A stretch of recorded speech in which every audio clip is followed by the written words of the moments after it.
Hey, welcome to Sports Talk. I'm your host, Chris Rayner. Friday, what is today? The 8th? We'll go with the 8th. Yes. Friday, March 8th, live here at UNCW, the baseball facility here at Brooksfield, the University of North Carolina at Wilmington with head coach Randy Hood. Good morning, Coach. Good morning. How are y'all doing? Welcome. Yes. We did this last year. We're making an annual event. I think last year was more middle of the season, wasn't it? Yeah, it was kind of middle toward the back end. Yeah. Now we're just in the week, going into weekend 4. Wow, the infancy of the season.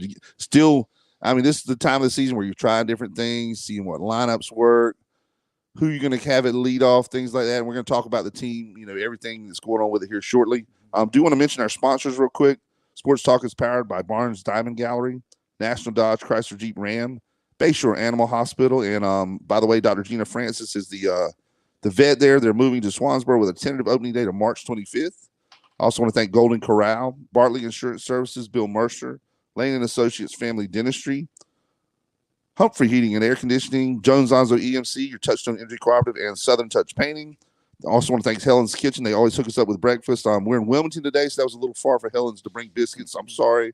You'll have to come to the studio sometime to get those delicious biscuits. Sounds like a plan. Later on, we have a hurricane watch coming up. I went to the game last night. I won't give you any details if you didn't follow it. I'll give you the details of the hurricane watch. But I always have a good time at Hurricanes game, no matter what. But the wins are a lot better, though. You can find our on-demand Sports Talk podcast at WSME971.com. And we're live on Facebook and YouTube. Wave to the YouTube world. The YouTube thing has really helped a lot. A lot of people, that don't have Facebook, anybody can go on YouTube and look it up. So we're live on there, and it'll be on the podcast later. Tell all your friends to check out the Seahawks preview we're going to do. You can subscribe to our YouTube channel. It's at YouTube at WSME Radio. And follow us on Facebook and watch live on freedom971.com. Also, our studio hotline. We can't do the studio hotline, can we? Okay. If you have a burning question and you have my cell phone number, just shoot me a text and I'll relay it to Coach. We'll do it that way today. So, Coach, the season's kicked off.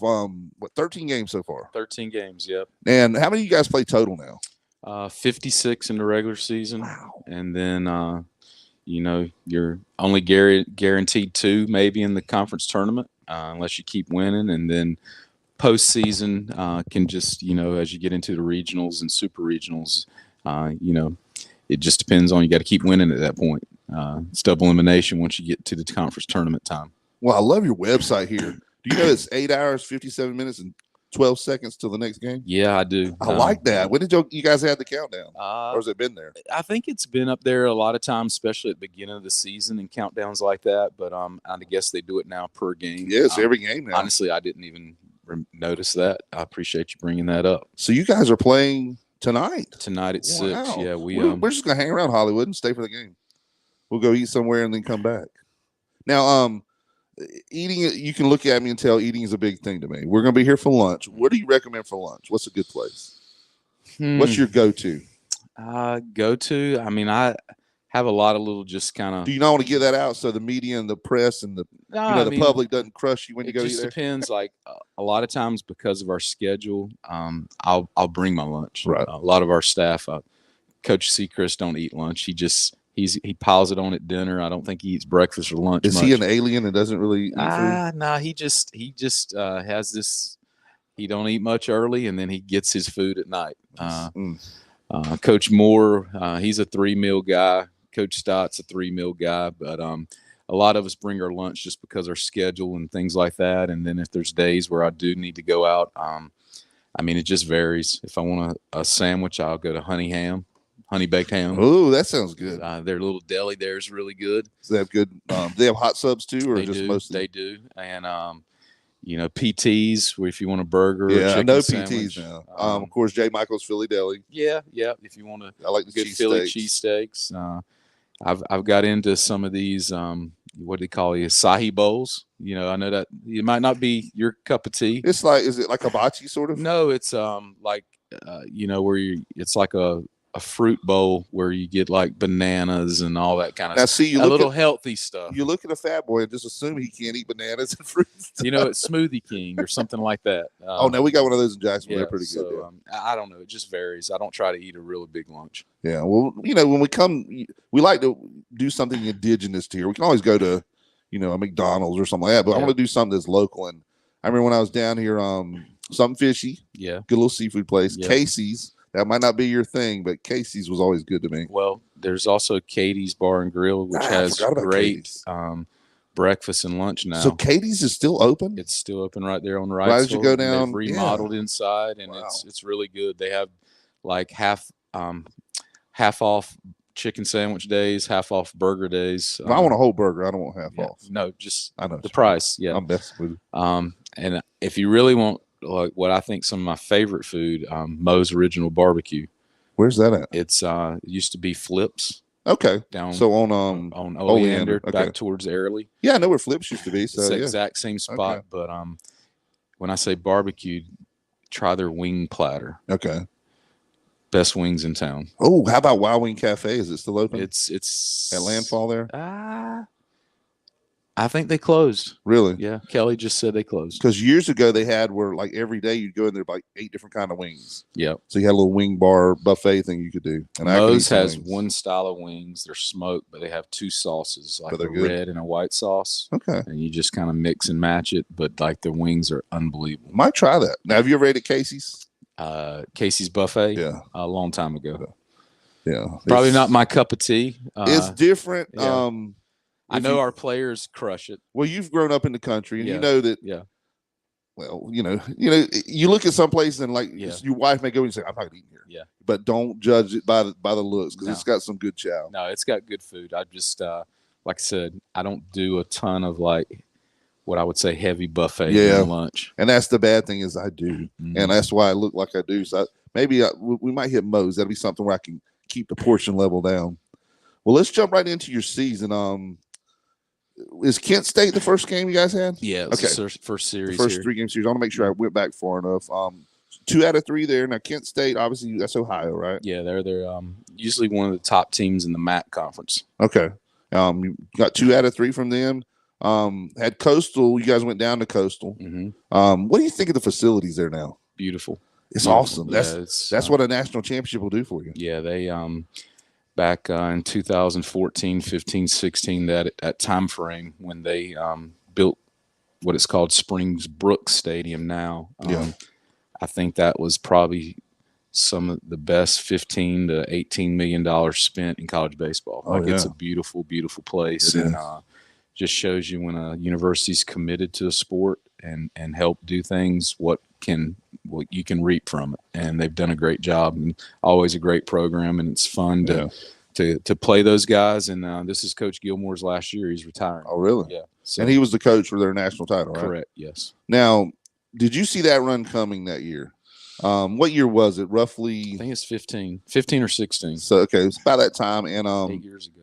They were definitely a breakthrough program for a national championship because you always picture the Virginias and the Miamis and Clemsons and I know I'm just naming ACC schools, but name some of the other powerhouse programs that are normally there year in year out. Vanderbilt's, Vanderbilt, Texas, the Florida, the Oregon State, won back-to-back titles. But it just shows you that in college baseball, one, you don't have to be a Power 5 school to win a national championship. I mean, they've always been a really consistent program. You mentioned Kent State. Kent State was in the College World Series 10 years ago in 2012.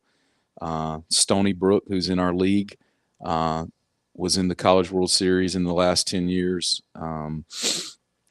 Fresno State won it, several years back as well. But just last year, Oral Roberts was in the College World Series. Yeah, and you don't picture that being a no. And it's just college baseball is very, very a lot of parity all the way across the board. Obviously, you got Power 5 places that have better facilities and more money and things like that. But you can put a team together at the mid-major, power major level and find a way to get to Omaha. And that's kind of it's what our goal is. And, we've been in the NCAAs 11 times out of the last 20 years. So we're knocking on that door. We just got to get pushed through it. Over the top there. Yeah. Now, what's the closest? Was it the LSU regional, super regional that we were the closest to going to the show? Honestly, the 2015 or 16, the year that I think Coastal won it or right there at it, We were in the South Carolina Columbia regional, and we were in the 2-0 position where we just had to win one game. Yeah. To make that's it, the one. to Yeah, make you're it to right. the super regional, and South Carolina came back and beat us twice. Yeah.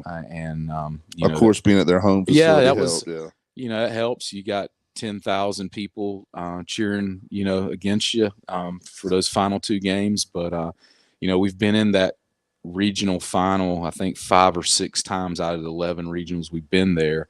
But that was probably the best position we were to advance to a super regional. Okay, so never been to a super regional. Have not. I thought we had, but I think the LSU I was thinking of was another close one where we actually got went up a little. It was us and LSU were the last 2, right. and the very first one in 2003, they hit a walk-off homer in the 10th inning. Because I remember we were actually up in the game. We were, we had hit some home runs early, and that was just a magical season because that was the first time we went to a regional. And the next thing you know, we were knocking off Tulane, which was a top 25 team, and we're playing at one of the most storied programs in the country at LSU, and their stadium.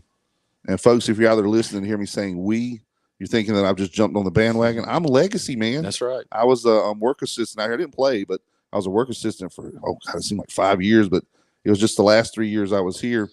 It started with my second sophomore year, if you know what I mean. Second sophomore. Yes, I was here 5 years. Okay. My first 2 years here, just kind of floundered, and then grade wise, and then I get a job out here working 60 hours a week, and I go to all A's. And you've seen that with kids before, I'm sure, is the discipline part of it. It keeps you more grounded. You realize schedule. Yeah, you don't have all that time to do it later. You got to do it. We call that redshirting, what you were talking about previously. About the second sophomore year. I was almost redshirted for a year at the house, if you know what I mean. Oh yeah. My grades were not good to start with, and I was just wasting time. But then Coach Guthrie was the coach then, and Coach Scaff took me under their wings and let me do all the field work, which was really nice of them. And I say I worked 60 hours a week, but back then you only got paid for 10 hours a week. Oh yeah, so it was weird. Still like that. Is it really? And I will say, I mean, he's retired now, so they can't get him now. But Coach Guthrie would work it out to where if there was 2 days in that first week of the month, that was a week. That's the way he looked at it. So sometimes he working a little extra for me for the work we done. But you guys have immaculate facilities here now. Players from high school that are considering somewhere to go, they need to come see these facilities. We do. We it's nice. Brooks Field. It's the field itself and the stadium are, fairly old compared to what a lot of facilities are now. We're actually getting ready to do some renovations to the field as soon as this season's over. We're redoing the playing surface, building new dugouts, putting a new outfield fence in, reconfiguring the dimensions just a little bit. Make it a little bit more hitter friendly. Right. I like that. Power alleys or just the whole? More the lines. The gaps in the center will stay the same, but the lines at 340 right now, we're going to probably bring them into about 325. And hopefully if we can squeeze out enough money out of this first phase, maybe new lights, and then hopefully the interest that we have in this first phase, we can get someone to step up, and we need a big video board. I'll see what I can do. We need a new scoreboard video board to go with these new renovations. We'll talk to some of our sponsors and see if they're willing to put forth that money to become the Barnes Diamond Gallery video board. Hey, I mean, I big video board. You got a lot of marketing space up there, and with it being all digital, and you can do a lot from a marketing standpoint and sponsorship standpoint. Well, we went to our high school played a couple years ago at Whiteville in the first round in football. Whiteville at the old Legion Stadium has a video board out there. Oh yeah. I mean, things are coming up. That's a high school, Yeah. Now, are you talking about? Will it just be mostly for advertising and player profiles, or will it be like a replay type thing? No, we have the camera set up right now to do streaming and do video replay for the game itself. Okay. So it would be just the ability to take that and put it right into the video board to where it's more fan friendly and gives you just a more great fan experience at the ballpark that you see at a lot of ballparks now. Right. And I want to make sure we get every aspect of Seahawk baseball out there, promoting it on this show today. Is that through Flow Baseball? Correct. Flow okay, Sports. I see it on the website here. If you go to the website, just go to uncwsports.com. Yeah. Click on the baseball link. It'll give you schedules, times. You guys got some great matchups coming up too. Yeah, Obviously, everybody loves to come for a Carolina or a State or Wake or whoever you're playing, but a lot of these teams, man, like you said, Kent State's one of the better teams. No, they're the preseason MAC conference favorites. They won it last year. They were probably one of the last teams that were not selected in the NCAA tournament as far as being an at-large team.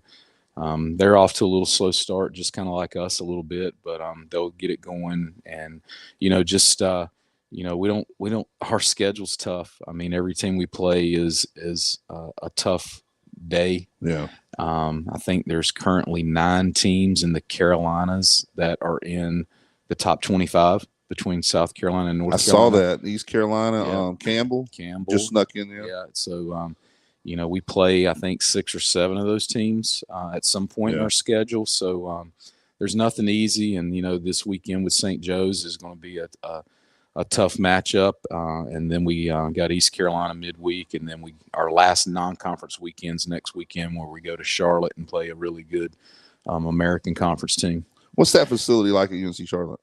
It's not turf, is it? The infield is. Is it? Yeah, it's a nice clean setup, nice stadium, turf infield, grass outfield, and it's right there on campus, just like our stadium is. So it's a nice setup. I remember back in my day when I was with the team, they liked us to where they liked the work I did here, so I was able to travel with the team a lot. Mm-hmm. I remember going up to James Madison back then was the only one that had a turf infield. Yeah. Is there still that drop off to the outfield from a turf infield? Is that the way they set it up? It's pretty much straight seamless? Flat. Okay. And that's what's going to be neat about our renovations. We're going to finally have a nice flat field. So you're going turf infield? We are going to go artificial turf. Yeah. We're going to talk more about that when I come back because I got some questions for you about some of the setups of turf and everything. We're here with Coach Randy Hood, UNCW baseball coach here at beautiful Brooksfield area. What's the baseball complex called? It's called the Brooks Field. This is called the Fisher Field House. Fisher Field House. Yep. We're here at Fisher Field House live. We'll be right back on Sports Talk with Coach Randy Hood. Cool.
Hey, welcome back to Sports Talk. I'm your host, Chris Rayner.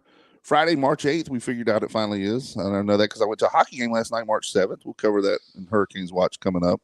We're here with Coach Randy Hood of the University of North Carolina at Wilmington Seahawks.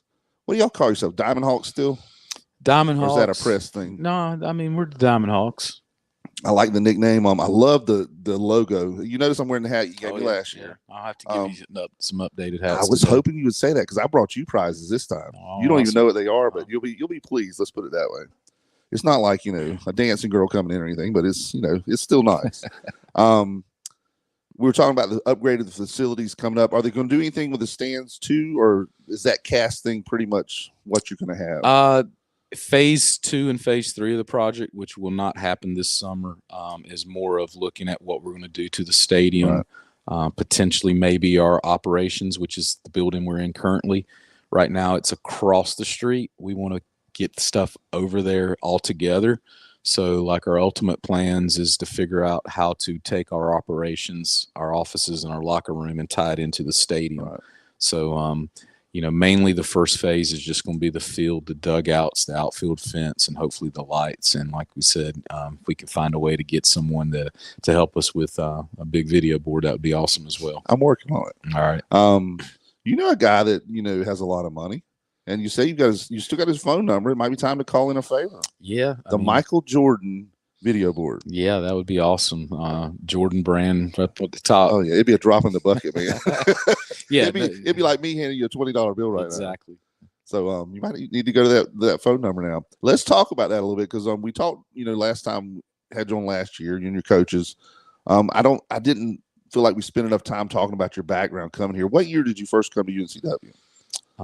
The fall of 2001. And that was an assistant with Coach Scaff, right? Correct. Okay. Yeah.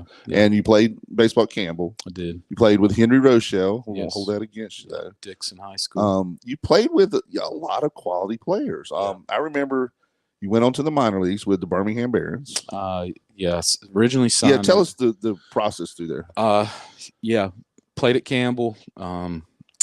Went to the minor leagues, signed with the Milwaukee Brewers.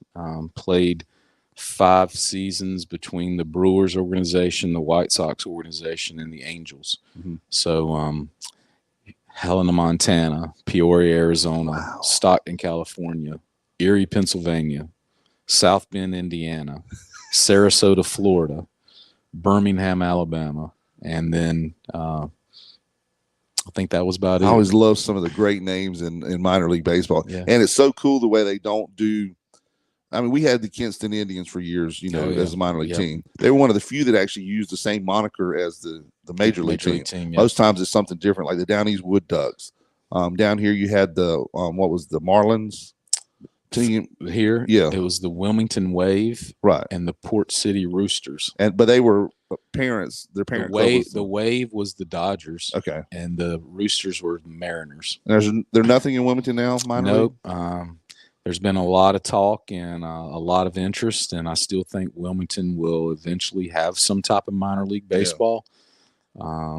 There's been a lot of approach to us to maybe partner with them and use the facility here. Well, not use this one, but build a new one that would have maybe a share opportunity. But so you guys would be at the new facility too. That would be awesome too. Nice. But those type plans kind of haven't come to fruition for whatever the reasons, and we'll keep doing what we do here, and then I do think at some point minor league baseball will be in Wilmington. It's one of the probably top 3 or 4 destinations that should have a minor league that doesn't. Yeah. And there's a lot of interest, and right now the way minor league baseball is consolidated, you're looking at 120 teams throughout this country.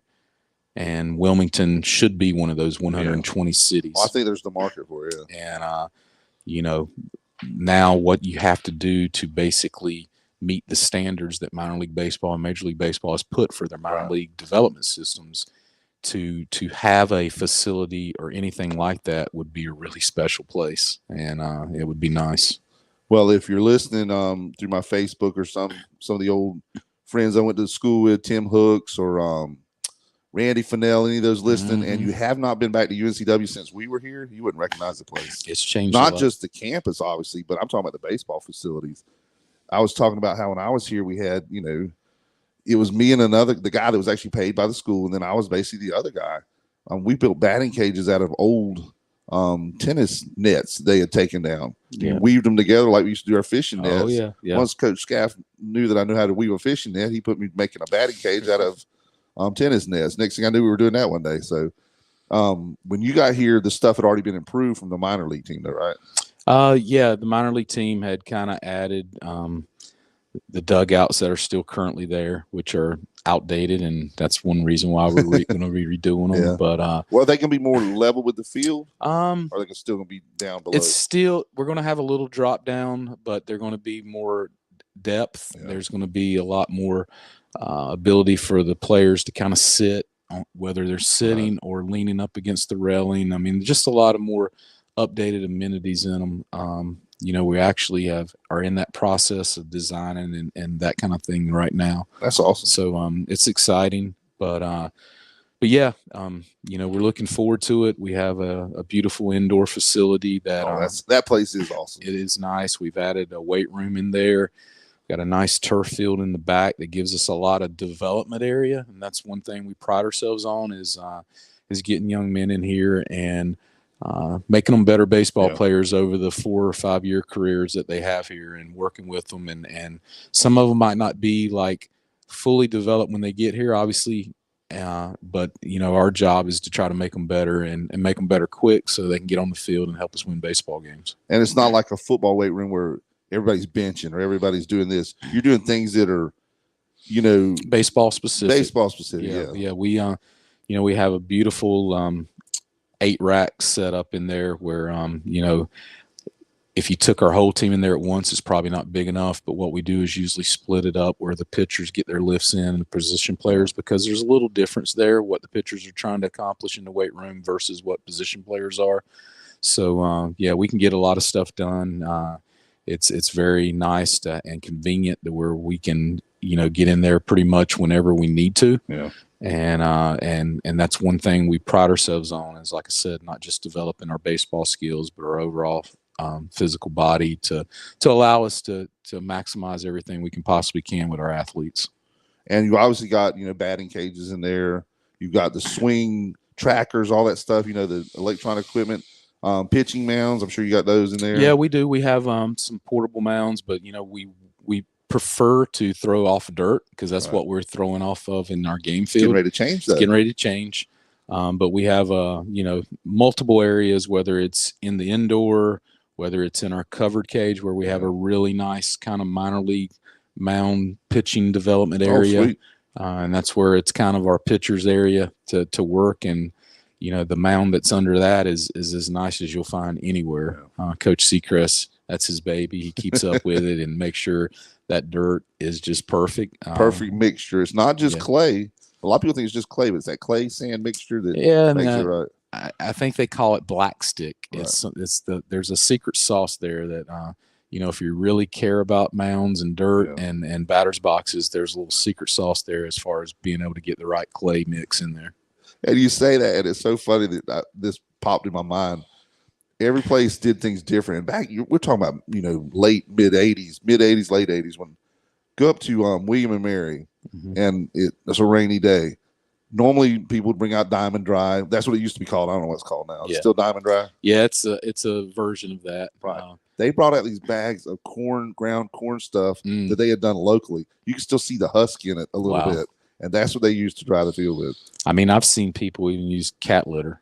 Yeah. I mean, because that's, you think about a drying agent. But now, is it used cat litter or is it clean cat litter? I hope it's clean. I guess that's the option if you run out of the Diamond Dry stuff that you're talking about. But, that's, just there's a lot of little things that you have to do when you're having a natural field, whether you're maintaining the dirt, the grass, and things like that. So there's a lot of, things you got to be really versed in to be able to maintain it and keep it right. And that's the stuff you're talking about. It's going to help a lot with the new turf infield. You did say the outfield will still be grass, right? No, it's going to be full turf. Yeah, wall to wall, dugout to dugout, bullpens, everything's going to be be artificial surface. Wall-to-wall carpeting, baby. Yeah, that'd be nice. It'll be interesting. It'll be it'll be new for us here, but it's not new for us playing on, because I mean, honestly, probably over half the places we go to now have some form of turf, whether it's all foul territory, whether it's the whole field. So we'll be used to it. It'll just be new here at Wilmington. And it'll take you to a new level of being used to it, because the ball will skip different on that. Yeah, a little bit. But once you get used to it, you can design them now to where the infield grass is a little bit shorter than the outfield grass. Even really? Yeah. So it will try to play it, and you try to get it as playable as possible. And the companies now are so into being able to kind of gauge it and get it correctly the way you want it. So you can get it very similar to what you will from a natural surface, even though it's artificial. Now, I don't remember watching a whole lot of the College World Series last year, but Omaha's still all grass and dirt, right? It is. Yeah. It is. Do you foresee it ever changing? Probably not. That's just because of the old, tradition and everything. I think there's 3 major league teams just because of the cities that has artificial turf, but you can't tell it. Like really? Texas has artificial turf, but the dirt places are dirt. Yeah.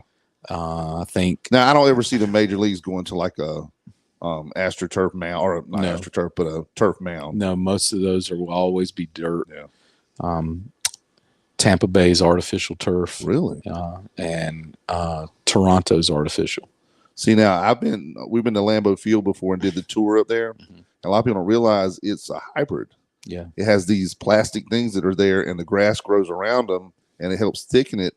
So you always picture Lambeau Field being grass, but it's got a little bit in it. And they have a system underneath that as well that heats the turf. So when they have the cold winters and they're trying to play football, it'll help keep the ground not as cold and not frozen, and also helps with the melt of any kind of snow that comes on there as well. Oh yeah, that coil system they have. Mm-hmm. I don't know if you're a historian of sports. You remember the old ice bowl, they called it. Yeah. What they did, they had the heaters back then, but they decided to cover it and heat it, which created, as soon as they pulled it off, a perma sheet of ice, basically. Oh yeah. And so that's what happened with that game. But they've learned over the years not to do that. Yeah. And obviously here in Wilmington, have you ever had a snow out for a spring game or anything? No, very rare. No, we might have had flurries one time, but I can't even honestly remember the last time we had snow. It's been a while in coastal North Carolina. Yeah, it's been a long time. I know my daughter's 23 now, and I think she's seen, outside of us taking her to place, I think we've seen snow here accumulating maybe 2 or 3 times in 23 years. We were here in coastal North Carolina in '89 when we had the big snow at Christmas, but you were, still Campbell then, weren't you? Yes. Yeah. Now, that was my date myself. I think my junior year, '89. Was it your only junior year? I was just a 4-year. You were the 4-year guy. I was a 4-year guy. 89 was my first junior year or my second sophomore year. I can't remember. It was one of the two. But it was great times. When I got done with pro ball and got into college coaching, I went back to Campbell, and while I was coaching there and working full time, I got my master's. So I did go back to more school, but it was basically doing it at nighttime. Yeah. Now you talk about facilities changing. Campbell's changed a lot. Beautiful facility. That brick facility now, that's awesome. Yeah, Jim Perry Stadium, which, I mean, if you remember the knuckleball and things like that, Jim and Gaylord Perry from Campbell. But they got a little boost several years ago when the Houston Astros decided to move a team to Fayetteville. Mm-hmm. They needed a couple years to build the stadium in downtown. So what the Astros did was donate enough money to furnish a field. They worked out agreement. So that's how Campbell got that turf surface, and the field part of it is because of a donation from the Astros, because the Astros played at Campbell for 2 years until Segra Field was built in Fayetteville. I didn't know that. Yeah, so beautiful. Do they have the trash can that you beat on when a fastball's coming and stuff? I don't know. I mean, I haven't heard of any of those being beat on from a minor league standpoint, but obviously that was the thing in the major leagues based on a few years back. Now, have you guys gone electronic? Like, do you communicate with your catcher? Yeah, our catcher wears an earpiece, so Coach Seacrest can communicate straight to his verbally and tell him things. And then we have what we call game day signals, which is basically a little cube that sits on our guy's wrist or belt. Yeah. And we can punch in what pitches we want, and everybody on the field can see that. So where we're not having to give signs or having a chance of getting those stolen, and we can also use those for our offense. So like instead of me sitting at third base and going through signs or sitting at the dugout doing it, looking like Mo and Larry doing the. I have a little controller, and I can show you, but I punch in a 3-digit code, and it will say sack bunt to first. Wow. And so like it comes up and stays on their thing for 10 seconds. So every one of them have that? Yeah. Wow. Pitcher also. So is there any signals from catcher to pitcher anymore? If that pitcher doesn't like what we call or the catcher called, then they can do some visual type things to like have. So you can still shake them off. You can shake them off. Wow. But see, the thing is now there's a pitch clock and a clock in baseball. So you got 20 seconds to do all that thinking, to get it relayed and to get it set, and then boom, you got to go. So explain that to us, to a lot of people that don't understand the pitch clock.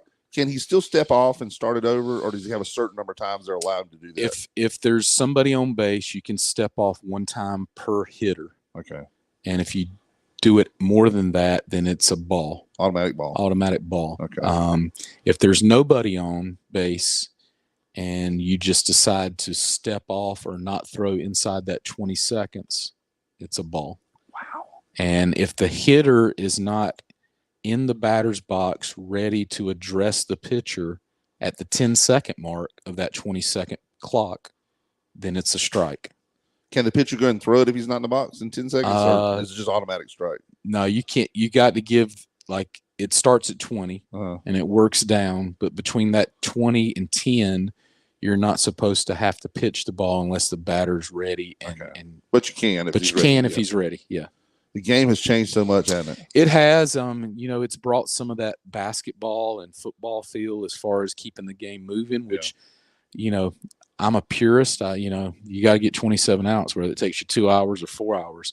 But I like the pace that it's created. Right. And, I think over the course of college baseball, you're seeing more games in those 2.5 hour game frames than 3 or 4. So from a fan standpoint, sitting at a ballpark for 2.5 hours versus 3.5, I think it helps because the age that we're in now, everybody kind of wants to do stuff in 2 hours and then go do something else. It's the iPhone age. Oh yeah. We're gonna take our commercial break. When we come back, we'll have our Hurricanes watch. And I do want to touch more on the technology stuff. Remind me to get back to that, because you remember from last time, I will go down a rabbit hole real quick or see a squirrel. So we'll be right back with Coach Randy Hood at UNCW's baseball coach. Right back on Sports Talk.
Hey, we're rocking you like a hurricane here from UNCW today.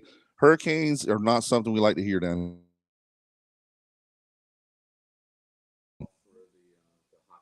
here. Yeah. And they're having a great season, and it'd be nice to be able to get up there and watch them. I know the season stretches out a long time. It'll be past your season, I think. Yeah, because they go into like June now. But well, you hope you're still playing in June, we hope right? we're still playing, and we expect to be playing. But hockey. When I was working at Campbell, my wife was able to get a lot of pharmaceutical type setups where we could get up there to the arena and watch a lot of hockey. So she had some she has reps connections. That had connections. Yes. Does she still have those? She has some, but obviously some of the laws have changed to where it not allow the pharmaceutical reps to kind of give out as much as they used to. Well, if you ever want to go and need a guide, I can show you some of the hot spots there. Some little things you can learn around the stadium to get some little perks. Wow. They have a thing called a tunnel experience. Are you a Caniac? I'm a Caniac. Okay. My dad is an 80-year-old farmer from Onslow County, and he's a Caniac. Awesome. I never thought my dad would fall in love with hockey like he has. Yeah. Obviously, you're a lot younger than me. You're what, your mid-30s?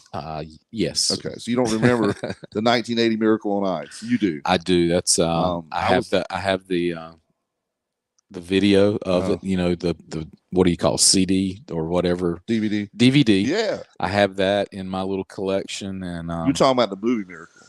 Yes. Yeah, that's a great movie. But I do remember the whole, semifinals of the Olympics, and then the gold medal game, and just that whole it kind of brought the whole country together. It did, it was and unbelievable. That's what people don't realize, that just see the movie and didn't live then. Yeah. Back then you had 3 channels. You didn't have the glut of, every game was on. That game was actually recorded that morning, ABC, and was shown in prime time, or 5 or 6 in the afternoon. Lake Placid, New York. Yeah, Lake Placid, and a lot of people thought you were watching it live. If you had a bookie back then that knew what the score was, you could have cleaned up. But I'm not going to go into the betting part. We're college athletics. We have to be. It starts Monday. That's what I hear. I hear in North Carolina. I see it all over the place. I guess it's DraftKings and all that kind of stuff. But yeah, being in college athletics, we've got to stay away from any of that. But you hear it now. And if you're a private citizen and want to do it, and like every hobby, you spend a lot of money. If you want to spend a lot of money, that's the one to get into. I guess the way it's set up, and again, I do not go on those sites because it's not in my. Yeah, I'm not sure how it's all going to work. But you could probably bet on about anything. Yep, just about. Now it comes Super Bowl week. It's crazy the stuff you can bet on. Yeah. How long the anthem will last. Yeah. I don't know if you heard the little story about Miss Reba did the anthem this year. Yeah. At the end, she did Home of the Brave twice. Wow. Which put it over the time. So people were questioning, well, did she finished to start with and then added her own thing at the end. So it was all a mess. She's a voice coach now, the voice, the show. So, she's just going out a different realm. And Have you ever met Miss Reba? I have not. Have you ever? Well, let me finish the Hurricanes report. Then I want to talk to you about something that I've got on my mind, and that'll lead us to our prize closet here. All right. The Canes last night won 4-1, and I know because I was there. That's how dedicated I am to UNCW baseball. I got home at 1 a.m, took the red eye from Jacksonville to Wilmington with my buddy Chris Hollywood Man here, and we got here in time to do this morning. So I'm a little bleary-eyed still, but won 4-1 last night over the Montreal Canadiens. Since we last did our last report, they lost 5-3 last Saturday to Winnipeg. Oh my gosh, they were 3-0 in the third period and gave up 5 goals in the third period. I think Stevie Wonder was in goal. I'm not sure what was going on. Couldn't see him. No, it was bless their heart. It just got away from them. Next game will be tomorrow at 12:30 in New Jersey. So, and then Sunday they'll be back home. So they'll play in Jersey at 12:30 noon and then fly right back to RDU and a 5 o'clock puck drop Sunday against Calgary. And we're going to that one too. So that'll be a fun back-to-back days. Those are probably tough for hockey players. Yeah, because last week the Winnipeg game. Oh man, no, it was the one before that. They played a Saturday night game, 8 o'clock puck drop because State had a basketball game at 2:30. Okay. And if you ever want to see something interesting, do that time lapse video on YouTube. How they changed the facility. So they the game starts at 2, ended probably about 4:15. From then till 8 o'clock, they got everything changed over. So then they play that game. head to RDU probably at 1 in the morning, 2 in the morning, and fly to Buffalo for a Wow. 5 o'clock puck drop on Sunday. So hockey's a little different. I mean, Yeah. Have you ever ice skated before? I have not ice skated, but I have gone to watch hockey live, and I love it live a whole lot better than watching on TV. Well, talk with some of your players that maybe from up that area that may have played hockey growing up Yeah. and stuff. They say it is the most taxing thing you can do. That's why they have these shifts like they do. Yeah. You can only go about 2 minutes without just being wore out. When I was in minor league baseball, one of our conditioning things in our weight training was called doing ice skaters. We're on what this called this slide board, and you put like socks over your shoes, like, and you go back and forth, and they'd grease that board, and it could be about a 10-foot long board, and you just do side to side like skating. Yeah. And you talk about building up your legs and the groin area of your body and things like that. You do that for like 2-minute sets of like 5. We did that all the time, and that's because if you think about baseball, you're pushing off. Your base has to be strong. So whether you're a pitcher, outfielder, whatever, you got to use that side to side mobility and strength, and those were a part of our conditioning, especially with the White Sox, because our strength and conditioning coach, I remember his name, Vern Gambetta. He used to be the Canadian National Olympic. Really? So he did a lot of he knew a lot of those isometrics and stuff. Exactly. Yeah. Well, you talk about baseball pitchers.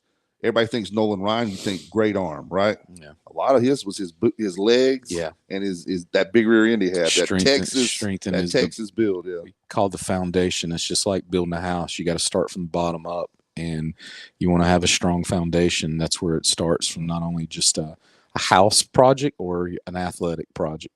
And if you don't believe that 45-year-old man was tough, ask Robin Ventura. Yeah, he got a little taste of Nolan's fist. I think 20-some-year-old dude decided he was going to go out there and take that old man down. That old man got him in a headlock that wouldn't quit. Crazy thing, you're talking about Robin Ventura, but when I was with the White Sox, I got to be in big league camp a couple days, and Robin Ventura was on that team. He was with the Sox, and I have a Robin Ventura bat. Really? Yeah. Nice. Like in my office. Like I can go pull it right now. Is it his bat or is he one he signed for you? No, it's his bat. Like his bat? Yeah. Wow. Yeah. Okay, well, we'll trade prizes here in a minute or so. Finishing up the Hurricanes report, like I said, 2 games this weekend, tomorrow away at New Jersey and then back home Sunday. There's still tickets available. Go support your Hurricanes. The only North Carolina team to ever win a world title. Yeah. And the Hurricanes Watch is sponsored by Downey's Heating and Air, Jason Humphrey and the boys. Thank y'all for doing that. We're going to go to commercial break, and then I got a surprise when we come back. We'll be right back with Coach Randy Hood at UNCW.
Oh, yeah.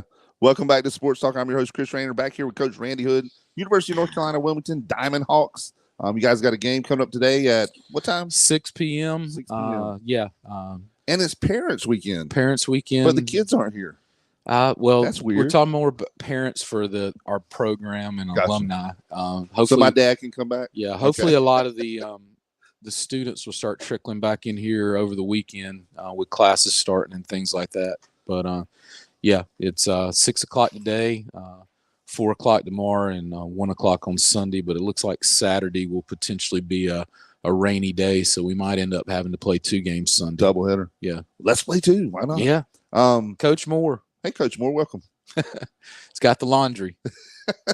We do it all around here. You were talking about the Robin Ventura bat, and you brought it out on the break here. This is it. I was feeling for the end because they're a little different now, aren't they? Some are cupped and some are solid like that. Yeah. That was it's called a T141 model. Usually back in those days, you had like what they call C271s, M110s, T141s, C243s. Those are all different models. Now the pro players basically will go to the bat companies, design the style of bat they want, the weight, and there won't really be a model. It'll just be basically Chris Rayner's bat. You know what I mean? I like that, Chris Rayner's bat. Yeah. I'm looking, and there's no corking apparently on this bat. No, nothing that to my knowledge. Just if you really look, and we talk about wood bats, back in the day, the big thing is you wanted to get them that have the wide grain. Mm-hmm. The wider the grain, the less chance of splitting, and the harder the wood. Right. And what I would do with wood bats a lot is get an old Coke bottle and just keep rubbing it hard, and what they call it is boning it, just to make that hitting area hard as it possibly can be. It's not almost cheating. Like fire tempering. Yeah, sort of. And then you might rub a little rosin in there and just put a little pine tar, but you don't want it to be too sticky. Anything you can do to help improve your chances of making solid contact, because you're hitting with a round bat and a round ball, and that's why it's a hard thing. Now, Mr. George Brett will tell you, if you get the pine tar too far up, they will take a home run from you could get in trouble. That's one of the most iconic images of him coming out of that dugout. Just a man on fire because they took that home run away. Yeah, I remember that because I'm a Yankee fan. Oh, yeah. And, was it against the Yankees? Yeah, I'm pretty sure it was. That's right. And, but he come flying out there, his hair and hands raised. And him you knew, like Phoebe on Friends, the way she would run. You knew he was getting ready to absolutely tackle an umpire or do something. But, wild.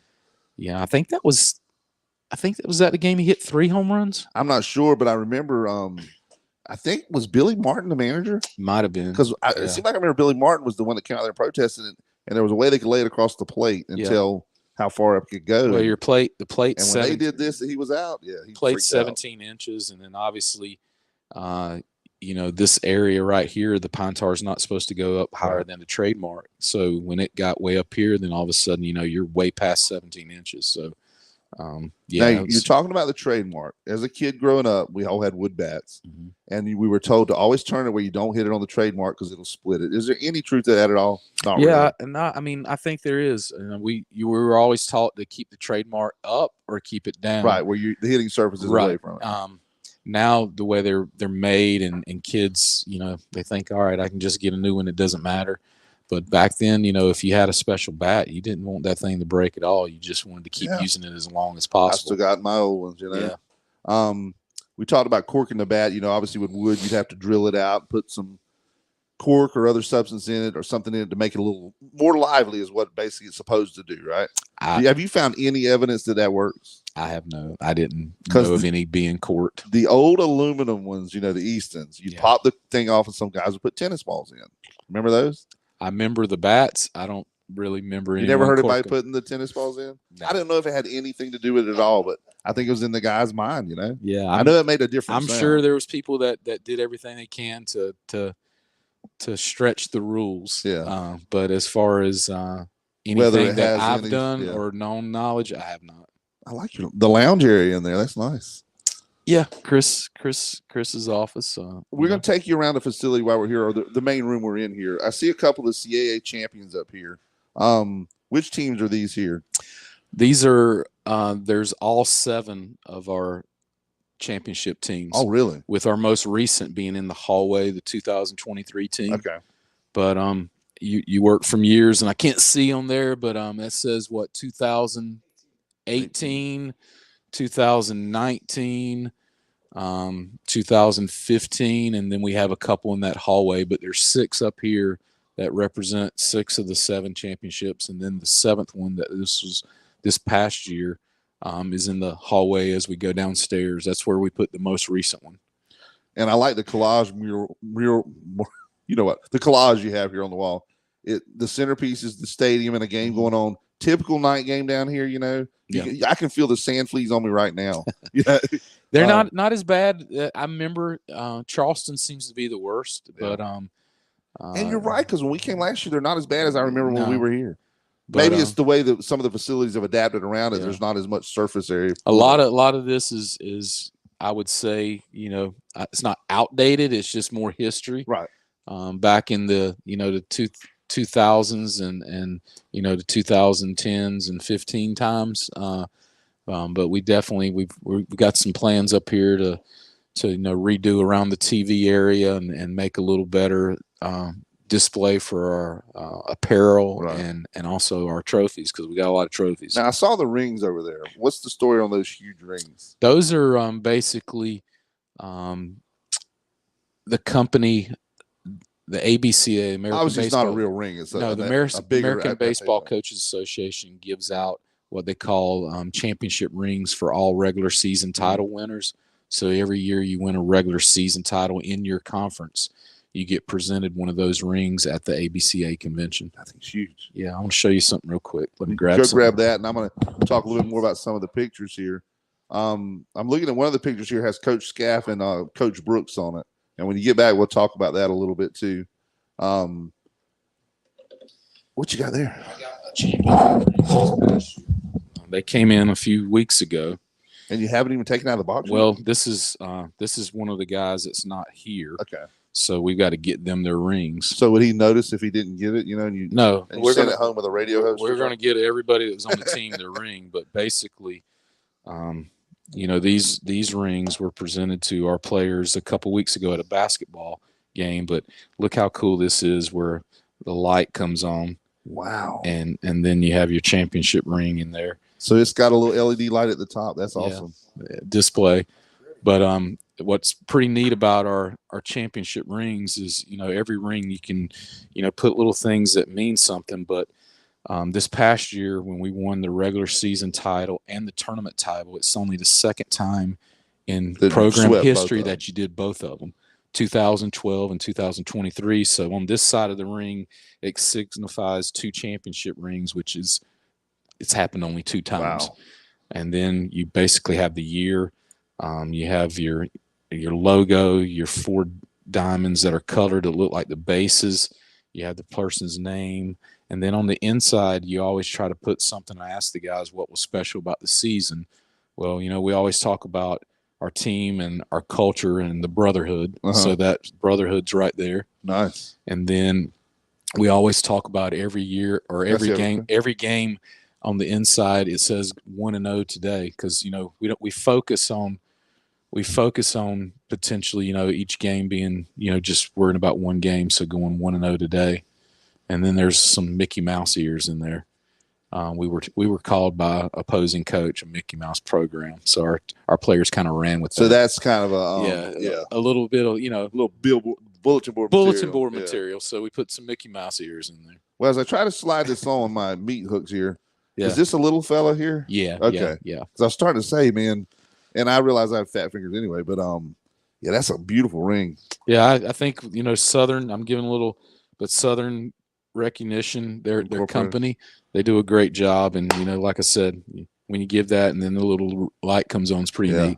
And that's cool, because I don't know if you've ever noticed, like going through a mall, you can look at her like you take your wife's diamond ring and hold it under, like, as you go by the jewelry store, and it lights up because there's lighting they have.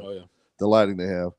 Man, just some great stuff. Now, the picture I was talking about up here, that's Coach Scaff and Coach Brooks, right? Yes. Now, Coach Brooks passed away recently, didn't he? Several years ago. Yes. It would have been. Is there a picture anywhere of Brooks, Guthrie, Scaff, and you? We do not. That would have been awesome. That'd be a good one. Now, you were coach when Coach Brooks passed away, though, right? I was an assistant the first few. So you weren't the head coach? No, back in the early 2000s, Coach Brooks was still alive, and so I got to meet him, know him a lot. I didn't realize it'd been that long since he passed away. It's been close to 15, 20 years. Yeah. Is there a picture of him, Guthrie, and Scaff anywhere? Not in our facility. I'm sure somewhere between Tom Reardon and Joe Brown and guys that have been here a long time. If I can run across one, I'll get it to you. Yeah. I see Coach Guthrie about once a year, state championship time. Yeah, he runs the show. Still work up there in North at Carter Finley. Yep, he's always in the there. Raleigh area, and it's cool to be able to go in there and see him, and everybody goes, "How do you know this guy?" Like, I knew from Wilmington, not from here. You know. Okay, it is prize time. I'm not going to hold you at bay any longer. We have a guy named Thomas Hatchell. He's called the card crazy guy. He can get any baseball card known to man pretty much. Wow. I called him and said, I would like a Randy Hood minor league card. 2 minutes later, he called me back with it in hand. That's how quick everything's has a value of half a cent. Oh, no. To you and your kids down the road, it has a lot of value. Okay. So I'm going to show you this. All right. Have you got this one? Do you have one of your own, don't you? I have. I think I have. You have that one? Yes. Okay. Yes. Well, you have two now. Thank you. You share with your kids or not? Because Thomas wants us to share that with you. That's you with the Barons, right? Correct. Okay. Yep. And you talked about you played. Were we off the air when you were talking about the preseason game?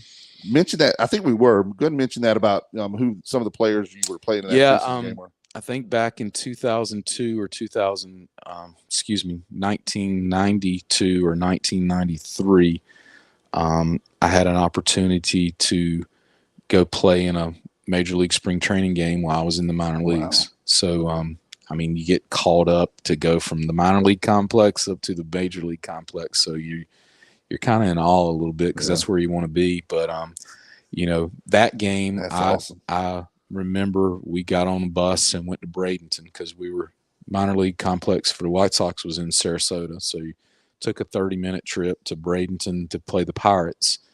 And just on that bus that day, you got Robin Ventura, Bo Jackson, Ellis Burks, Carlton Fisk, just a lot of guys that had great careers, at different places in the major leagues. And Bo Jackson was an NFL player as well. Carlton Fisk was a big-time Red Sox. And Carlton Fisk was probably the biggest name there as far as baseball-wise, wouldn't you say? Yeah. So, and again, I'm trying to, get my years dated. Carlton Fisk was down on rehab a lot, so I can't remember if it was exactly that moment or it was somewhere else in 93, but he was involved with the White Sox during that time a little bit as well. But just going and being in the dugout that day and getting a chance to go in the game in the 7th inning. And the crazy thing is in the 9th inning, being the visiting team, we were down. So I was hoping to get an at bat, and I actually got on deck when the last out was made. Really? And I was like, man, that sucks. That close. But my name was in the box score, so I still have that box score with all the names. And it's kind of like the doctor in Field of Dreams, Yeah. And then, my goal was to try to get to the big leagues, and I was never what you call a prospect. But you were that close. I was close. A couple years in AA, so you're kind of knocking on the door right there. And that's hopefully what a lot of our players, their goals are, is to try to be good here, to give them a chance to play at the next level, and then hopefully make it to the big leagues. And we currently have several players that are in the big leagues right now. Starting catcher for the Minnesota Twins is Ryan Jeffers. The closer for the Dodgers, Evan Phillips. Oh, really? Yeah, they're all. I didn't realize Seahawks. He had gotten that far up. Greg Jones, who was drafted in the first round a few years ago, the guy in that picture right there, first round draft pick, is in big league camp with the Rays. Wow. He signed for a little over $3 million. So we've got multiple guys that are currently knocking on the door. Landon Roop, who pitched just a couple years ago in our program, pitched yesterday was supposed to pitch yesterday in the big league spring training game for the Giants, but I think it got canceled. So they have a lot of weather issues. He's knocking on the door, and hopefully might be in the big leagues at some point this year as well. So 2 years ago, we had 4 former alums in the big leagues at one time, and that's the first time that's ever happened.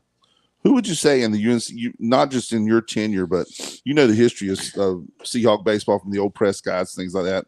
Who would you say probably got the highest up or the most, the furthest along in the majors? I know there's been several major leaguers, but I'm saying who probably reached the status of the best ever to come out of UNCW baseball? Well, Carl Willis won a World Series with the Twins. Yeah. So, that's pretty high. If you have to go back and say what person, I'd probably start with Carl, and there's been multiple other guys. Carl's currently now the major league pitching coach for the Guardians. Oh, I didn't realize that. So, that's pretty cool. Guardians. That's so hard to get used to. I'm sorry. I know. Do you know the story behind that? Why they're the Guardians? I don't. Apparently, this is what I understand from someone that lived in Cleveland, and it may be totally untrue, but they say that all the bridges there have these statues that are called the Guardians for that bridge. That's what I understand it as, and that's why they became the Guardians. Obviously, Indians became a name they didn't want to use anymore, even though it is what it is. It's like the Redskins. Most Indian tribes don't have a problem with the name, but it's what it is. So, we're talking about former players. He didn't make it to the big leagues, but Josh Bonifay.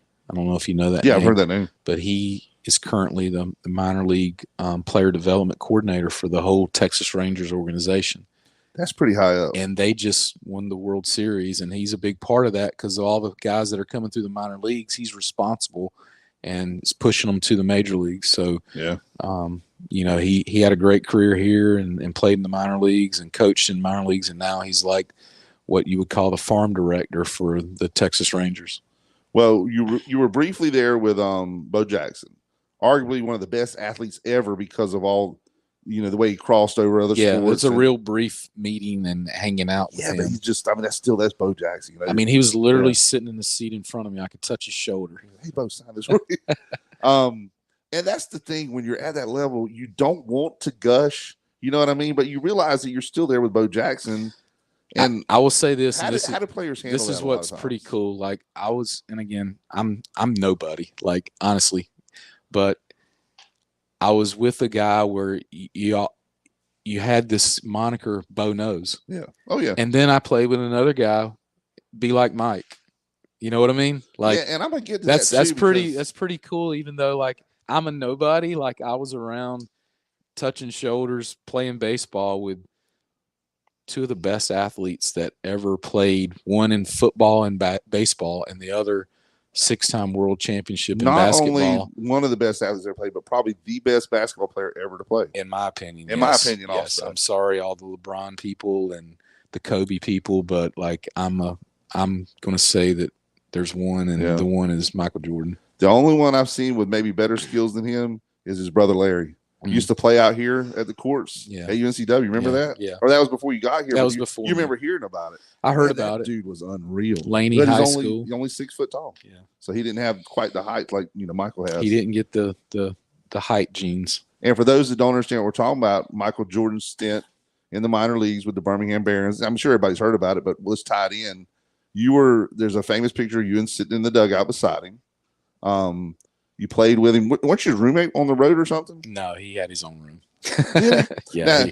He's not rooming with any of us players. Now, they didn't come in and knock down walls or anything, did they? No, I'm sure. Like rock stars. His room back in the day would be what your manager or your head coach would get, your suite. Nice, yes. But like the crazy thing is like he was so still tied into business. Yeah.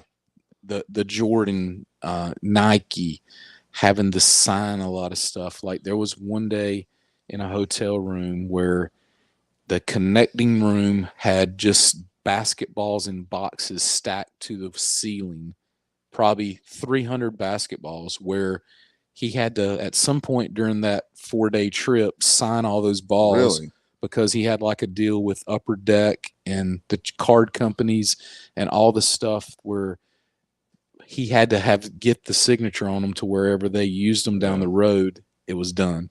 Now, whether he was writing his name on it or his right-hand man was doing it, who probably had a good idea how to do the exact signature.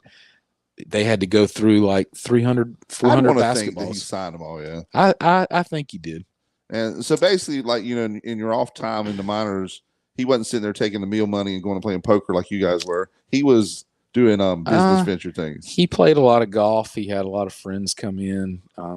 He still did a lot of things that Michael Jordan would always do, even when he's playing basketball, to kind of just get the day through. And then when it's time to go play, he was there. Ready. And he was on the job then. Yeah. Now, were you with the Barons before he came in? Yes. So you go from minor league attendance to, you know, people can't get tickets to the game. To major league attendance. Yeah. And the security beefed up and everything changed. When did you guys first hear that he was coming that way? And what was the reaction amongst the players? I mean, it was the spring of '94. Yeah. And then as after his dad got killed, spring training kind of came through, you kept hearing like, all right, he was in big league spring training, but you kind of wondered when, you know, where he was going to be placed. Yeah. And as the spring training kind of got closer and closer to April, you started hearing, all right, it's either going to be like A ball or double A. Probably wasn't going to be triple A. So there about a week to go in spring training, they said, obviously he's going to Birmingham, and that's when it just kind of blew up. And things changed quickly. And you realize that if you're on that team, it's going to be a whole different environment that you had ever been involved with. I would kind of relate it to how crazy like the Savannah Bananas are right now. Like everywhere they go, it's sold out. Yeah, that's the same way it was. I remember that first weekend we were at home. I think there was over 250 media credentials passed out. And you're talking about people from all over the world. Oh, yeah. Because, you know, obviously Nike is huge in China and Asia and all those areas. So you had all the media from those countries coming in too. So like batting practice at Hoover Met, it wasn't just like 5 players and the coaches. It was like 150 people all over that back area. And it's, again, they won't taking pictures of me. They're trying to get, you know, an idea of, like we said, the best basketball player in the world at that time. And one of the top athletes ever playing minor league baseball. Now, since he's got a place, you know, a few places down here, I'm sure. I've heard he's got a place on Figure 8 Island, things like that. Have you been to his place? No. Hung out with him? No. Not yet? No. He'll call one day, though. Especially, Maybe. He may call once he realizes the next thing I'm going to talk to you about. I talked to you about Tom Hatchell, the card crazy guy. He has a place, you won't know this, but in Onslow County, it's down at Twice as Nice. He's got a nice place. And the reason I'm giving him a little props today is because he's come through for you today. Oh, yeah. He's got you that baseball card, which I thought was cool. It's real cool. And that's the thing. He can go to it like that. I wish my stats were a little better on it, but like I said, I was not a prospect, but he does not alter cards, so he can't do that. It's kind of cool. You look, and how was he acquired? I was acquired in a trade from the Milwaukee Brewers on 7/18/91. You were the player to be named later. I was the throw-in. It was actually a minor league trade, and I think the White Sox sent like a double-A player and somebody else to the Brewers, and I got thrown in. And literally, I mean, what was weird about it, I was in Erie, Pennsylvania at the time, had just been there for 2 weeks, had just rented a 1-bedroom apartment.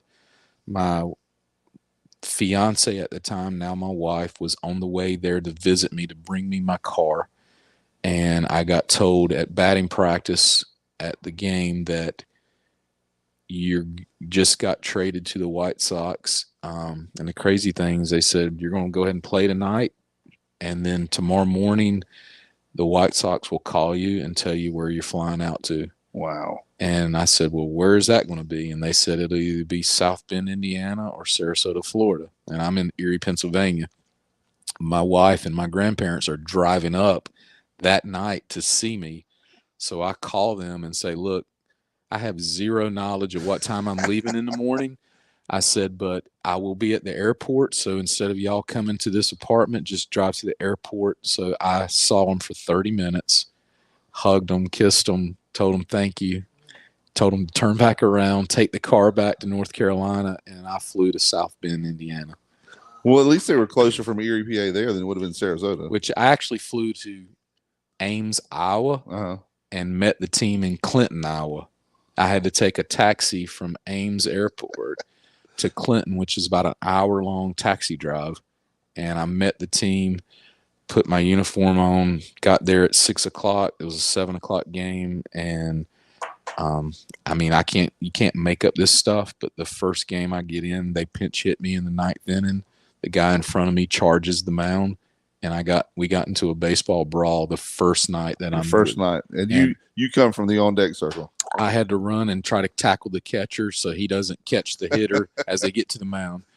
I got kicked in the head 3 times. I got punched, and but I did earn a lot of respect from my teammates. For honestly, I didn't know any of them, but in baseball, you have to go protect. Oh yeah, and that was my very first, literally.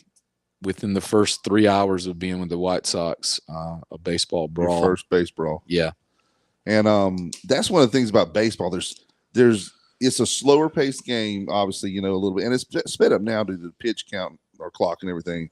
But there's just so much more stuff in a game, like in the dugout, the things that happen. People that have seen Bull Durham, a lot of that stuff is fairly accurate. Yeah.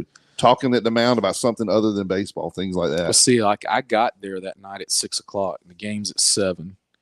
Like I probably shouldn't have even played, but the manager said, I'll get you in and maybe as a pinch hit late.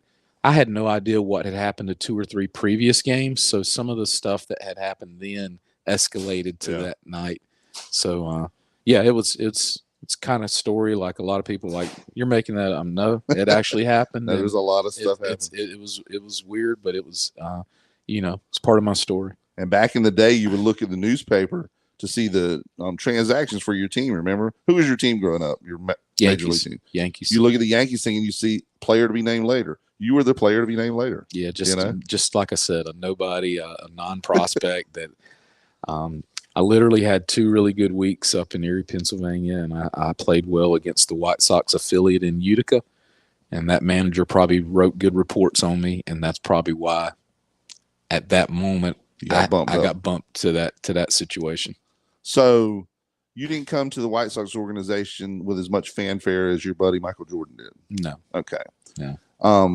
Tom Hatchell, I told you about getting your card for you and everything. He also saw on our promo page the picture of you and Mike in the you and Michael Jordan in the dugout. Yeah. So he came through with another gem here. Mm-mm. You may not have one of these, and these are actually worth something, but he wanted you to have this for helping with the show and stuff. Have you got any Jordan cards? I do. So you have that one? Yes, sir.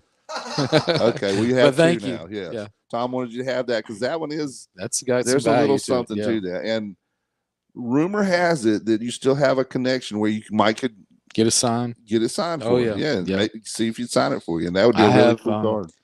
I have several things that he signed, which is crazy, is because like go through the whole season, I never asked the guy for anything like a signature until like the last day. And he probably appreciated that. Yeah. I mean, I didn't look at him as, even though, he was who he was, I treated him as a teammate. Yeah.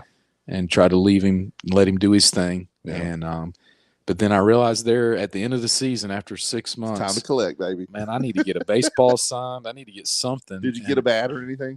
I got several items throughout the whole year. Like great things. Like I got a pair of shoes. I got some golf clubs. I got awesome.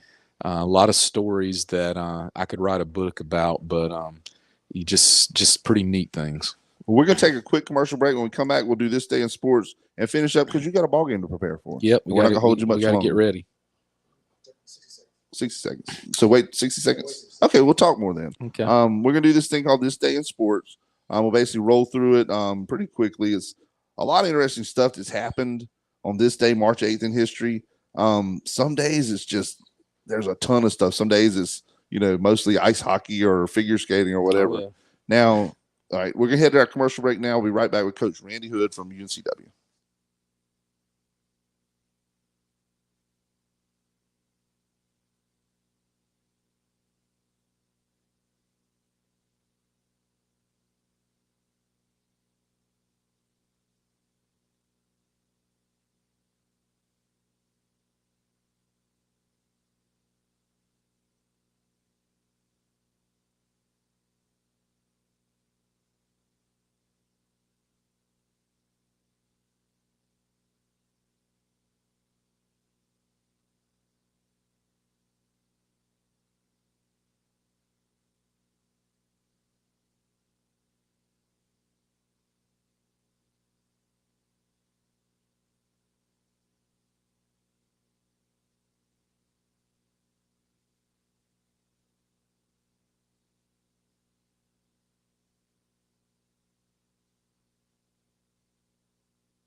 Wow. We're talking about some Michael Jordan stories here on Sports Talk.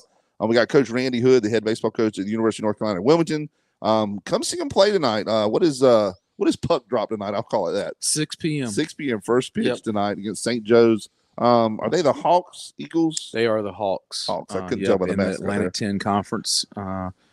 More than probably known for their basketball program, but they had a big run there one year. Solid baseball program, and tough weekend for us. I'm excited. We got RJ Sells going tonight, and he's been out of the first 3 weekends. He's been the conference pitcher of the week 2 weeks. So is he your ace? He's our ace.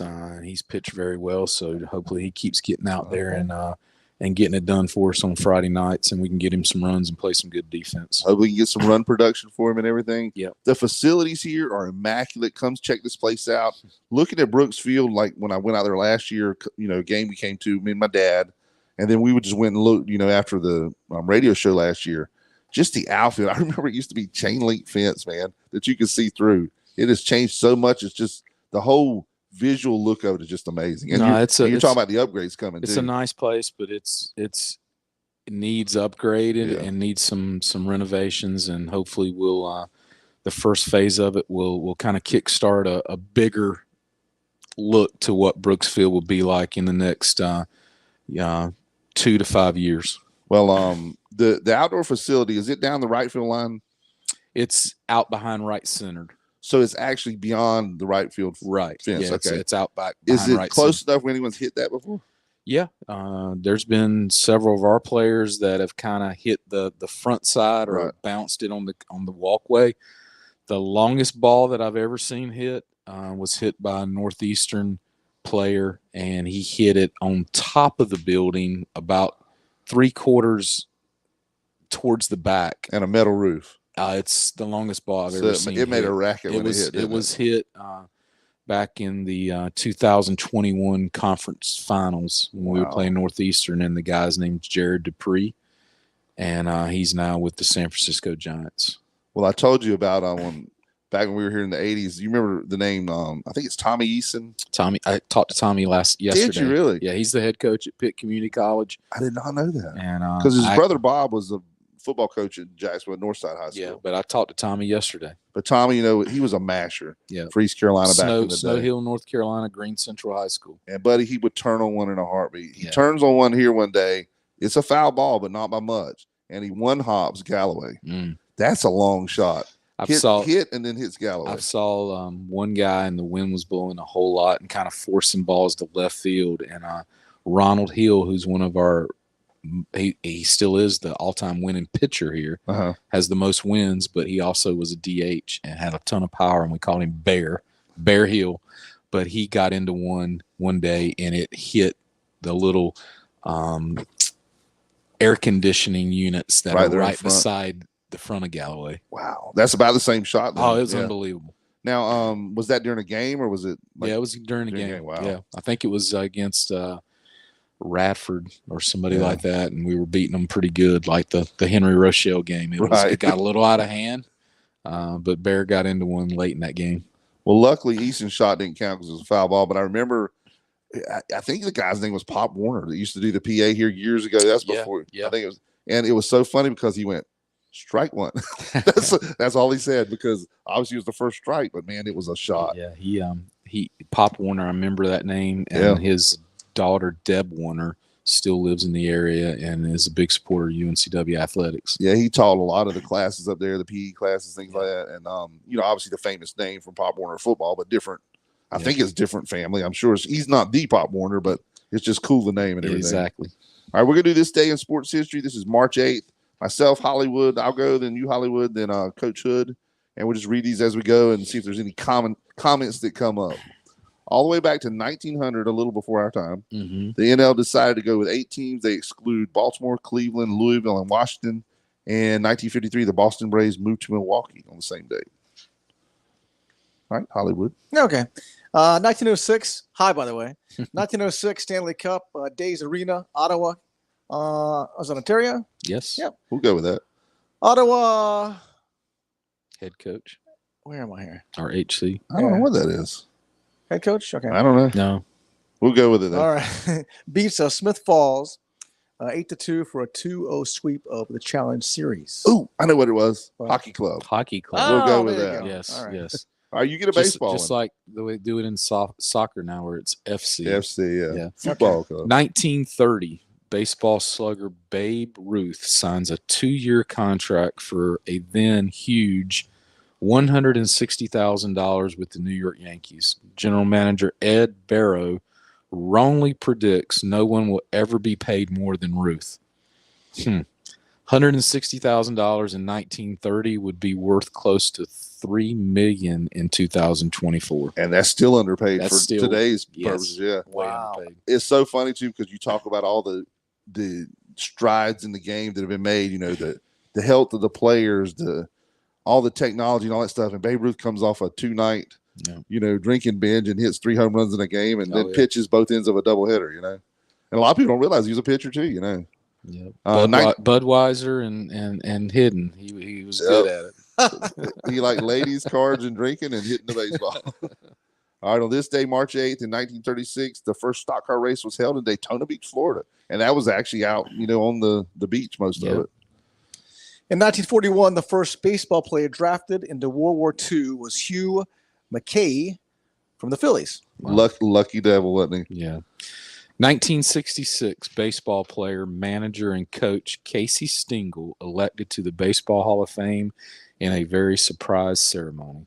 We made this comment last week on Sports Talk because some of the names were like Yogi Berra and some of the the classic names, and we were talking. It was actually baseball coach from the Jacksonville High School, the Cardinals team, and we're talking about, do the players nowadays know about the history of the game, those names and stuff? Because they were before our time, but we knew about them. Yeah, I think it's mostly baseball cards and stuff. I don't think the generation that we've been around the last 20 years, for whatever reason, have a huge knowledge of history. Ted Williams and sports. Mickey Mantle. And I stuff just like don't. that. I know they know updated stuff and they see what's on the phone and computers, but I don't think a lot of them go back and dig and really dive in to the history that I think, for whatever reason, was in front of us, and we learned it as we grew up. We were discussing that last week is kind of trying to figure out the reason why. And well, I hadn't technology, smartphones. It's there. All you got to do is Google and find. But I don't think it's not something. It's not their DNA to try to find and know that. They don't think that's important. I don't think. And I'm not saying that's wrong. I just don't think it is. Well, for us, it was important. It's huge. To for know us, the history. We didn't have the technology, but we had baseball cards. We were reading. Yeah. And that's what you did, and that's where you got that knowledge. Right. And you watch the Sunday night game, and all that kind of stuff. Monday night baseball. Monday night, like you only came on once or twice a week, and you made sure you saw it. That's true. And then with the advent of cable, you had the Atlanta Braves, America's team, because no matter what you were doing that night, if there was nothing on TV, there was an Atlanta Braves baseball game. TBS and Fulton County Stadium. And then WGN, the Cubs. Yeah. That's how I became such a big Michael Jordan fan. It was WGN and listening to them, and that music they played as they did the intros. And now, do you know the name? Do you know the name of the song or the group? We play it to take the field. It's called Sirius by the Alan Parsons Project. Alan Parsons. It's the lead into the other song they did. It will come to me in a minute, but it's the lead into another song. It's like a little instrumental thing. But when those lights went down and those spotlights came on, that's the difference, in my opinion, between Jordan and LeBron. If there's a LeBron game on and there's nothing else to watch, I might watch some of it. Yeah, I was there for every game, sitting there watching. I was Jordan in college, and that was must-see TV. 7:05 when I'd get my homework done, we get done with practice. I'm sitting there watching the Bulls play WGN every night. Something else. Some of the legendary announcers, like nobody knows who the announcers are now, but like WGN, Harry Carey, right? I mean, but I think for the Bulls was like Tex something. I can't remember, but like I just you get pumped for that pregame, and then the center was announced Bill Cartwright or Luke Longley or Dennis Rodman or Scottie Pittman, or just different time. It was great, and he would always take that pause. He'd say, "The man in the middle," and it'd be Luke Longley or And then from Wilmington, North Carolina. Yeah. Yeah. That was great. That was awesome. And that was, like I said, it was must see. Eye in the Sky by Alan Parsons Project. That's the song. Okay. Yeah. Sirius leads up to that song. So it's such a cool song. I'm going to send you a link to a YouTube video you need to watch because you're a historian of sports and stuff. It was a lot of the famous calls of the 20th century. You know, obviously it's been 24 years now since we turned century, so it's mostly old stuff. But the old Howard Cosell, Down Goes Frazier. You know, Do You Believe in Miracles by Al Michaels. It's just a cool video. I'll send it to you. Don't watch it till Monday because you got a lot to do this weekend. Gotcha. But you can check it out then. All right, what's next here? Is it me? My I'm turn? sorry. Did I go down a rabbit hole again? I It's think me. it's 1968, the year I was born. 6-year-old Tommy Moore scores a hole-in-one in golf. 6 years old. Wow. I haven't had one yet. 1969, the 16th ACC men's basketball tournament. North Carolina beats Duke 85-74. Maybe that's a harbinger of things to come this weekend. Maybe that's. I think they both play this week, and is there a chance for Play tomorrow. who Yeah, wins? that's right. Wins the regular season? Yep. I think. Play tomorrow. Yeah. 1971, Joe Frazier ends Muhammad Ali's 31 fight winning streak at Madison Square Garden in New York City. He retains the heavyweight boxing title by unanimous points decision over 15 rounds in the fight of the century. Now, what was the first year you were at Campbell? 87. So you're the same roughly as me. I was 86 first year here as a student, you know. So you remember the Tyson Buster Douglas fight. Oh, yeah. That's the one from our generation that was like this. Yeah. We were watching it down at, oh my gosh, I'm going to tell you some names that are going to bring some memories back. Tim Hooks, Randy Fennell, Al Frank Catucci. Do you remember that guy? Yeah. Oh, yeah. They had a beach house at Wrightsville. We were all down there watching the fight. So it was actually one we got to see live. See, we got, in our day, we got that once or twice a year big boxing match where you had to watch it. Now you get the pay-per-view every Saturday. Yeah. MMA or the UFC. And what I don't even know how many they've done. 293rd version of the UFC or something. But and then it's exciting, but it's different than what. And we talked about the TV glut now with all the channels. Back when you had the one Monday night football game, and maybe one on the weekend, or one baseball game the senior week, it just was different somehow. And now me and Kelly are like huge NFL guys. He's a Packer. I'm a Redskin commander, but we get Sunday tickets and make sure we watch the games. So have you been to Lambeau? I haven't. Has he? Kelly? He's trying not to get on the air, so we'll leave him alone. I don't know if he's been to Lambeau or not. He probably can't hear you because everything we think we're talking really softly. Gotcha. Because you're back. Yeah, the microphone. He can't hear you. How about Tyson? I just read he's fighting again. Yeah, that's going to be. Now he's not fighting the number one heavyweight in the world though. Oh, okay. He's probably starting out with somebody like me or Randy. But the thing is, like now, like I can't tell you who that is. I don't know, no clue. But boxing 30 years ago, you knew who the top 3 contenders were, and you knew who held the belts at what different levels, because Sugar Ray Leonard and now it's just a Vegas thing. Vegas thing. Yeah. Now, did you get the Joe Frazier one? Yes. Okay. Yep. In 1971, the Milwaukee Bucks win their 20th straight NBA game, a team record back then. 1975. I'll put this men's thing in here twice. The ACC men's basketball tournament, North Carolina beats NC State 70-66. Now, you're talking about the heyday of ACC basketball from about late 60s on through the 80s and 90s. Remember, that was the same thing. You didn't have every game on TV. So you would sit there. Now, who was your team coming up, like your college team? You can say it before you went to Campbell. I'm a Seahawk. So you didn't have State or Carolina or Duke. I'm not going there. I was a Carolina fan. Still am. I'm a Seahawk. Okay. I will say Nebraska Cornhuskers because that's where my mom's from. Okay, we'll go with that. How about that? Now I understand why you're not saying that, but whoever your team was, if you listen to games on the radio, I was a Campbell Camel when I was playing there and working there, and now I'm a UNCW Seahawk. But you remember listening to some games on the radio. Remember how much I more, probably watched some games. Remember how much more you got from the radio than you do from TV? That's my whole where I'm going with this. No doubt. Because you get all that information in your head instead of just seeing it. You know what I mean? My grandfather on my mom's side, it's all from Nebraska. He was a high school basketball coach and golf coach, but born and bred Cornhusker. So they would sit every Saturday, radio sitting beside of them, and listen to Big Red football. Tom Osborne, remember? Tom Osborne. Oh, yeah. So I'm half Cornhusker. There you go.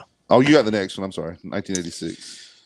1986, Martina Navratilova is the first tennis player to earn $10 million. $10 million. 1987, 34th ACC men's basketball tournament. State beats Carolina 68-67. I threw several in there for you. NC State, North Carolina, Duke. Because it's a big weekend coming up. And last one, 2022. This is a recent one here. A reigning NFL MVP Aaron Rodgers agrees to remain with the Green Bay Packers and reported 4-year, $200 million deal that would make him the highest paid player in NFL history. So something changed there because there must have been a buyout because he didn't stay all 4 years with them.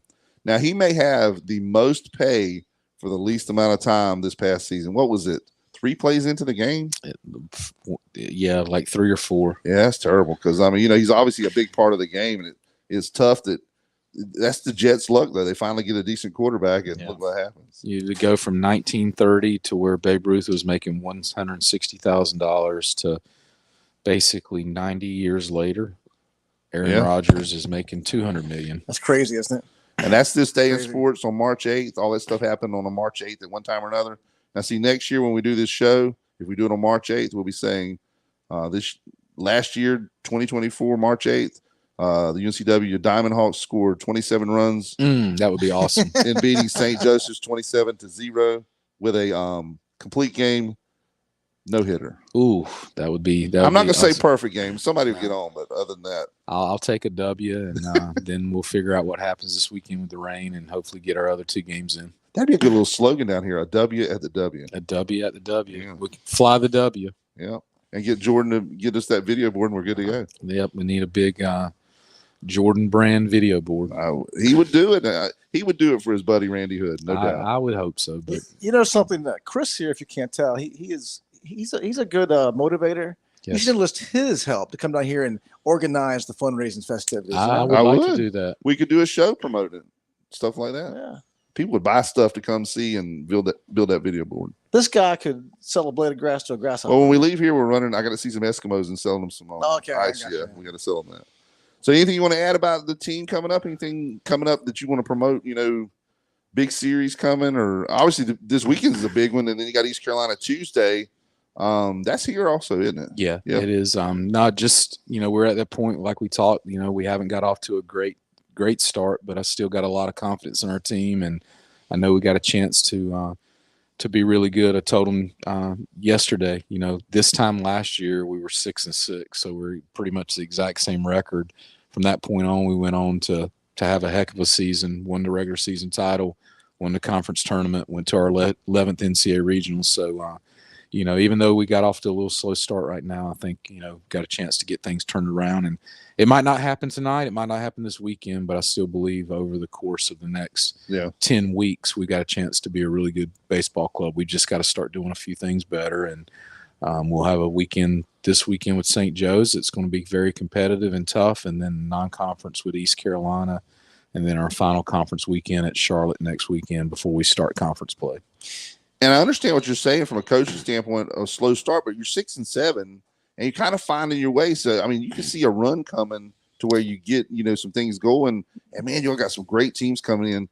I'm not going to mention all the 3-game series, they're the Friday, Saturday, Sunday series. You'll have those most weekends either here or away, but you got, like we said, East Carolina coming. I see we're at North Carolina on the 19th. Are they coming back here? Is that a reciprocal thing? Yeah, we'll go there, and they'll come back here later in the year. And then you go to East Carolina. I'm seeing it now. Yeah. And then got Coastal coming in. So you got some top 25 teams rolling in here. Oh, yeah. And then, you get things together, and who knows, you might be that 7th team from North Carolina that's in that top 25. And y'all been there before. Yeah, we've been there. But, right now, our biggest challenge and our biggest need is just to play better day in and day out, eliminate some mistakes we're making, and if you really want to get in detail just from an offensive standpoint, we got to do a better job of just up and down the lineup, what I call just being more disciplined, more competitive, and a little tougher.